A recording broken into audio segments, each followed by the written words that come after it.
बहुत समय पहले की बात है। एक छोटे से गांव में एक प्यारा सा बंदर रहता था। इसका नाम था बिल्कुल। बिल्कुल बहुत ही जिज्ञासु और खुशमिजाज था। पर एक बात थी जो बिल्कुल को अनगिनत समस्याएं दे रही थी। वह कभी भी सोता नहीं था।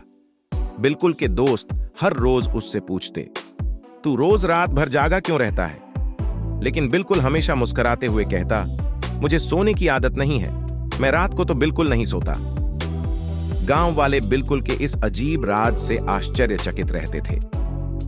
एक दिन गांव का हकीम जी बिल्कुल के पास आए और कहा, बिल्कुल तू रात भर क्यों नहीं सोता? सोने के फायदे होते हैं। बिल्कुल ने हंसते हुए उत्तर दिया, हकीम जी, मुझे सोने का समय ही नहीं मिलता। रात को तो सब लोग सोते हैं, मैं उन्हें देखता रहता हूं। हकीम जी मुस्कुराए और बोले, बिल्कुल सच ये है कि हमें सोने का समय मिलना चाहिए, लेकिन हर किसी की आदतें अलग होती हैं।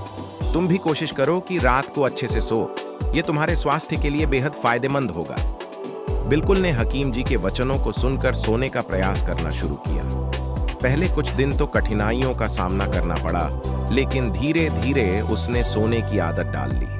बिल्कुल की सेहत और चेहरे पर खुशियां देखकर गांव वाले हैरान रह गए। उन्होंने बिल्कुल को सोने का महत्व सिखाने के लिए हकीम जी का आभारी माना।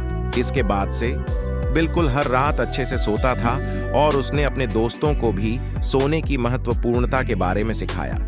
गांव वाले और बिल्कुल के बीच में अब बहुत सारी नई बातें और मस्तियां हो रही थीं। इसके बाद से बिल्कुल ने सीखा कि सही समय पर सोना हमारे जीवन को सुखी बनाए रखने में मदद कर सकता है, और वह बिल्कुल बन गया। बंदर जो बिल्कुल हैं, वह अब बिल्कुल सोता है। इस कहानी से हमें यह सीख मिलती है कि अच्छी सेहत के लिए पर्याप्त नींद अवश्य लेनी चाहिए, नहीं तो हम बीमार पड़ सकते हैं।